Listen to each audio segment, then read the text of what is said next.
Hello दोस्तों, मैं अमरजीत सागर फिर से आप सभी को स्वागत करता हूं अपने यूट्यूब चैनल क्वेश्चन एक्सप्रेस में। दोस्तों, क्वेश्चन शुरू करने से पहले मैं आप सभी से आग्रह करूंगा कि आप मेरे चैनल पर नए हैं तो कृपया लाइक और सब्सक्राइब कर दें। चलिए क्वेश्चन शुरू करते हैं।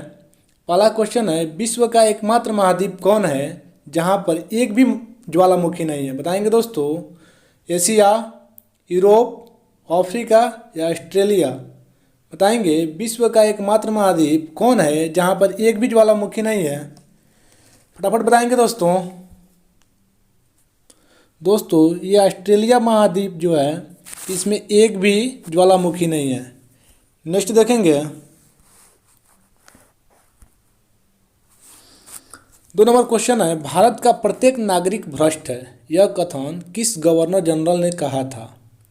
Warren Hastings, Lord Cornwallis, Lord Clive या लॉर्ड रिपन? बताएंगे दोस्तों। भारत का प्रत्येक नागरिक भ्रष्ट है, यह कथन किस गवर्नर जनरल का था? दोस्तों, ये लॉर्ड कॉर्नवालिस का कथन था। दोस्तों, लॉर्ड कॉर्नवालिस बंगाल का गवर्नर जनरल 1786 से लेकर 1793 तक रहा और दूसरी बार 1805 ईस्वी में बना था, लेकिन 1805 ईस्वी में ही बुखार के कारण इनकी मृत्यु हो गई गाजीपुर उत्तर प्रदेश में।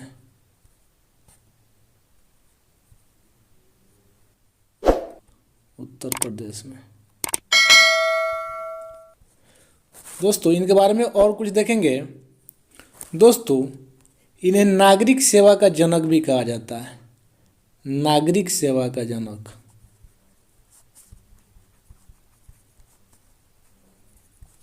नागरिक सेवा का जनक भी कहा जाता है और इन्हें भारतीय सिविल सेवा का भी जनक कहा जाता है। भारतीय सिविल सेवा का भी जनक माना जाता है। चलिए नेक्स्ट देखेंगे। 3 नंबर क्वेश्चन, सोना का अपेक्षित घनत्व कितना होता है? बताएंगे दोस्तों। 14.20, 15.32, 19.30 या 20.40? बताएंगे दोस्तों। सोना का अपेक्षित घनत्व कितना होता है? तो दोस्तों, सोना का अपेक्षित घनत्व 1 नंबर आंसर हो जाएगा 14.20। नेक्स्ट देखेंगे।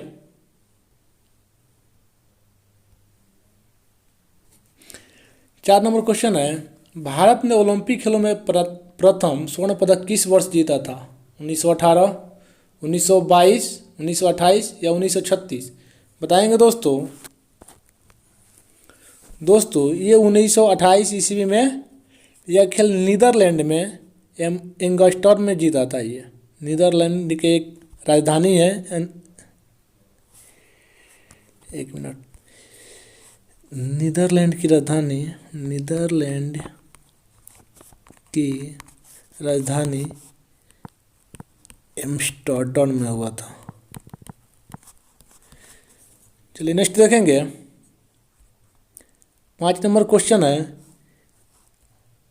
सिंधु घाटी के सबसे महत्वपूर्ण बंदरगाह लोथल किस नदी पर स्थित है?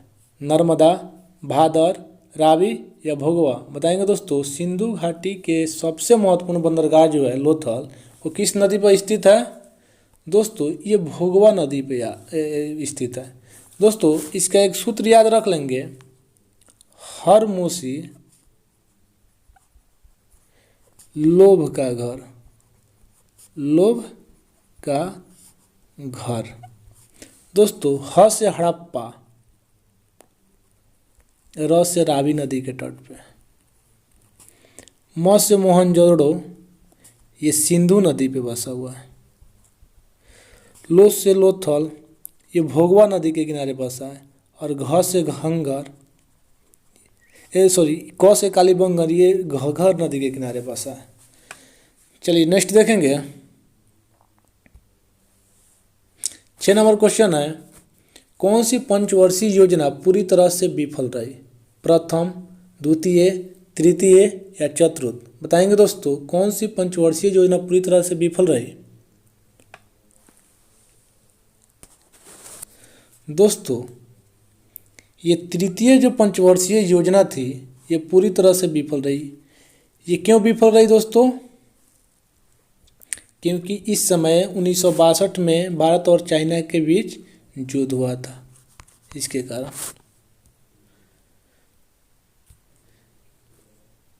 चलिए 7 नंबर क्वेश्चन देखेंगे। जाड़े के मौसम में तमिलनाडु राज्य में वर्षा किस मानसून के कारण होती है? दक्षिण पश्चिम मानसून, उत्तरी पश्चिमी मानसून, लौटता हुआ मानसून या भूमध्य सागरीय मानसून? बताएंगे दोस्तों। जाड़े के मौसम में तमिलनाडु राज्य में वर्षा किस मानसून के कारण होती है? तो ये होती है लौटता हुआ मानसून के कारण। दोस्तों और क्या है कि भारत में सबसे अधिक वर्षा किस मानसून के कारण होती है? तो ये दक्षिण पश्चिम मानसून के कारण होती है, याद रखेंगे। 8 नंबर क्वेश्चन है, निम्नलिखित में से कौन सी नदी पश्चिम दिशा की ओर प्रवाहित होती है यानी बहती है? बताएंगे दोस्तों। निम्नलिखित में से कौन सी नदी जो है पश्चिम दिशा की ओर बहती है? दोस्तों ये नर्मदा और ताप्ती, ये दोनों नदियाँ पश्चिम दिशा की ओर बहती है। चलिए नेक्स्ट देखेंगे। राष्ट्रीय शैक्षिक अनुसंधान एवं प्रशिक्षण परिषद NCERT की स्थापना किस वर्ष की गई थी? बताएंगे दोस्तों। दोस्तों इसकी स्थापना 1961 ईस्वी में की गई थी। अभी इसके वर्तमान अध्यक्ष हैं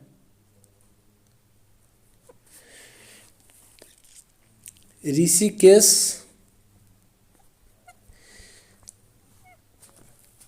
सेनापति, लिख लेंगे कुछ दोस्तों। चलिए 10 नंबर क्वेश्चन देखेंगे। राष्ट्रीय तंबाकू निषेध दिवस कब मनाया जाता है?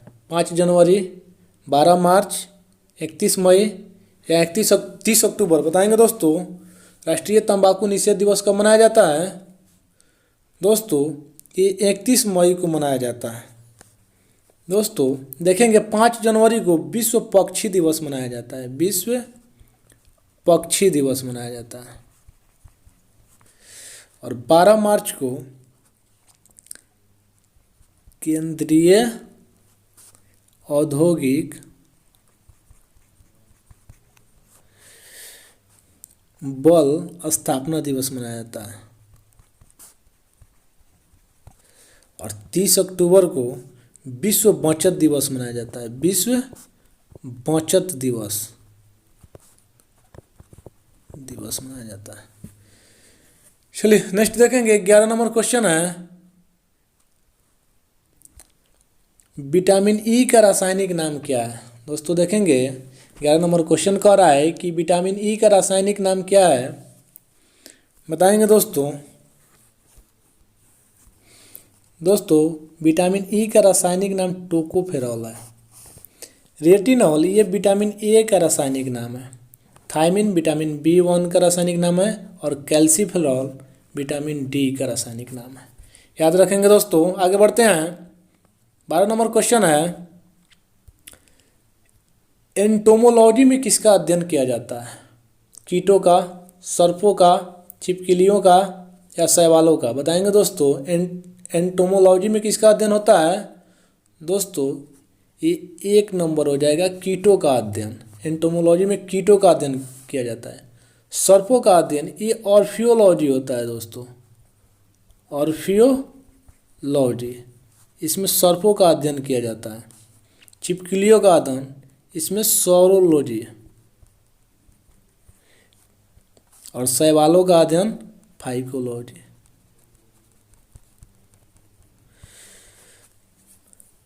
चलिए नेक्स्ट देखेंगे। 13 नंबर क्वेश्चन है, भारतीय संविधान के किस अनुच्छेद में निःशुल्क और अनिवार्य शिक्षा का प्रावधान है? बताएंगे दोस्तों। भारतीय संविधान के किस अनुच्छेद में निःशुल्क और अनिवार्य शिक्षा का प्रावधान है? तो ये अनुच्छेद 21 के ए में इसका वर्णन किया गया है। दोस्तों देखेंगे दोस्तों RTE यानी right to education, right to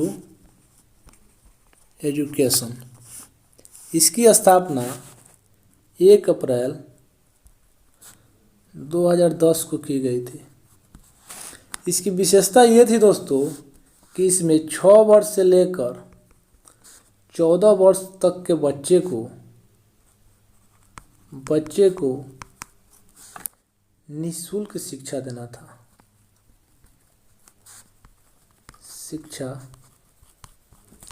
था। चलिए देखेंगे 14 नंबर क्वेश्चन। किस अनुच्छेद के तहत राज्यपाल को अपराध के लिए क्षमा दान करने की शक्ति प्राप्त है? बताएंगे दोस्तों। अनुच्छेद 43, अनुच्छेद 161, अनुच्छेद 162 या अनुच्छेद 73? दोस्तों ये अनुच्छेद 161 के तहत राज्यपाल जो है वो किसी भी अपराध को क्षमा करने की शक्ति रखता है। देखते हैं दोस्तों अनुच्छेद 43 में क्या चीज़ है। दोस्तों इसमें कामगारों के लिए मजदूरी की प्रावधान की गई है। जो कामगार हैं, कामगारों के लिए मजदूरी का प्रावधान। 162 में राज्य की कार्यपालिका शक्ति का वर्णन किया गया है। राज्य की कार्यपालिका शक्ति का वर्णन। और अनुच्छेद 73 में संघ की कार्यपालिका शक्ति का वर्णन है। संघ की कार्यपालिका शक्ति याद रखेंगे दोस्तों। 15 नंबर क्वेश्चन देखेंगे। लोहा में ध्वनि की चाल कितना होती है? 1493 मीटर प्रति सेकेंड, 5640 मीटर प्रति सेकेंड, 5130 मीटर प्रति सेकेंड या 1213 मीटर प्रति सेकेंड? बताएंगे दोस्तों लोहा में ध्वनि की चाल कितनी होती है? दोस्तों इसका सी नंबर आंसर हो जाएगा 5130 मीटर प्रति सेकेंड। चलिए नेक्स्ट देखेंगे। 16 नंबर क्वेश्चन है। काराकोरम दर्रा भारत के किस राज्य में है? जम्मू कश्मीर, उत्तराखंड, अरुणाचल प्रदेश या सिक्किम? काराकोरम दर्रा भारत के किस राज्य में है दोस्तों? ये जम्मू कश्मीर में है। उत्तराखंड में बोमडीला दर्रा है। बोमडीला दर्रा। और अरुणाचल प्रदेश में थांगला दर्रा, थांगला।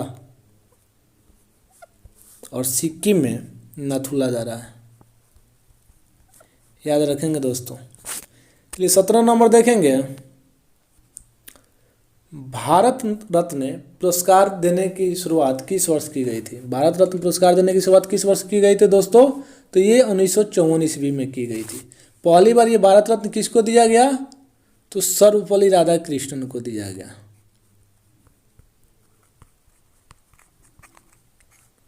राधाकृष्णन को दिया गया था।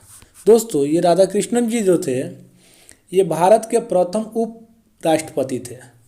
और दोस्तों इन्हीं के जन्म दिवस पे 5 सितंबर के दिन शिक्षक दिवस मनाया जाता है। चलिए नेक्स्ट देखेंगे। नादिर शाह किसके शासनकाल में भारत पर आक्रमण किया था? बताएंगे दोस्तों। नादिर शाह जो था किसके शासनकाल में भारत पर आक्रमण किया था? अहमद शाह, शाह आलम द्वितीय, बहादुर शाह प्रथम या मोहम्मद शाह? बताएंगे दोस्तों ये डी नंबर आंसर हो जाएगा मोहम्मद शाह। दोस्तों ये 1739 ईस्वी में भारत पर आक्रमण किया था।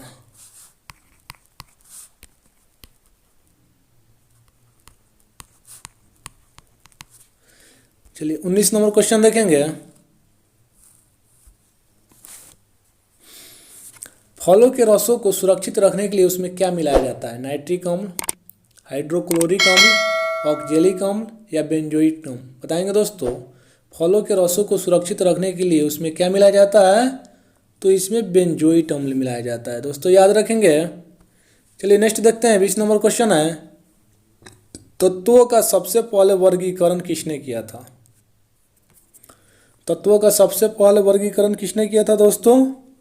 तो ये डोब्रेनर ने किया था। चलिए दोस्तों अगर मेरा वीडियो आप लोग को अच्छा लगा होगा, हेल्पफुल लगा होगा तो कृपया इसे लाइक, सब्सक्राइब तथा अपने दोस्तों के साथ शेयर कर दें। दोस्तों ये वीडियो के लास्ट में एक बात कहना चाहूँगा। दोस्तों मैं आप सबों से यही कहूँगा कि आप जिस क्षेत्र में तैयारी करते हो, चाहे वो रेलवे एनटीपीसी हो या ग्रुप डी हो या बिहार एसएससी हो, बिहार पुलिस हो या आर्मी हो या किसी भी क्षेत्र में या सीटेट टीचर हो, दोस्तों ये अपॉर्चुनिटी बार बार नहीं आएगी। जी जान लगा दें आप, क्योंकि बीता हुआ कल वापस नहीं आता है। दोस्तों आज वीडियो यहीं ख़त्म करते हैं और तब तक के लिए फिर मिलते हैं नेक्स्ट वीडियो में। तब तक के लिए आप सभी को जय हिंद। आप सब अपने प्रयास में लगे रहिए, आप सब अपने गोल पे फोकस दीजिए, क्योंकि ये बेस्ट अपॉर्चुनिटी है। इसके बाद चांस नहीं है कि ये गोल्डन चांस आप लोग को मिल सके, चाहे हमको मिल सके, चाहे किसी को मिल सके। जो है उसी में जीना सीखिए और इसी में पूरा आत्मनिर्भर हो जाइए।